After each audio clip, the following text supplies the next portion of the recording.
عدنان سمیع خان جو انڈیا کے اندر وہ جو مشہور سنگر ہیں جو انڈیا کے اندر شہریت اختیار کر چکے ہیں، وہ رجت شرما کے پروگرام کے اندر، رجت شرما جو بڑے مشہور اینکر ہیں، ان کے پروگرام ہے آپ کی عدالت، اس میں وہ گئے ہوئے تھے.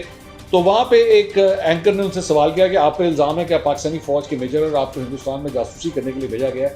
ازراہ مذاق آبویسلی پاکستانی جو ہیں وہ ان کے اوپر یہ بات کہتے ہیں کہ تو ساڈے ہی ہیں، تینوں اسی مخبری کرنے واسطے، جاسوسی کرنے واسطے بھیجا ہے.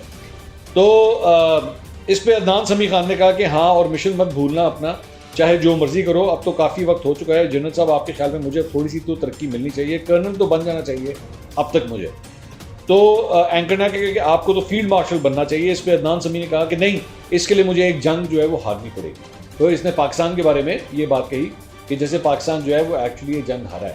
عدنان سمیع صاحب، ایکچولی جو بندے کی عزت نہ ہونا، 2 ٹکے کی آپ کی عزت رہ جائے تو پھر آپ اس قسم کی فضول بات کرتے ہیں. جو اپنی سگی مٹی کا نہیں ہو سکا، جس نے اس کو شہرت دی، جس نے نام دیا، جس نے مقام دیا، جب وہ اس کا نہیں ہو سکا تو ایسے شخص سے پھر بندہ کیا ایکسپیکٹ کرے؟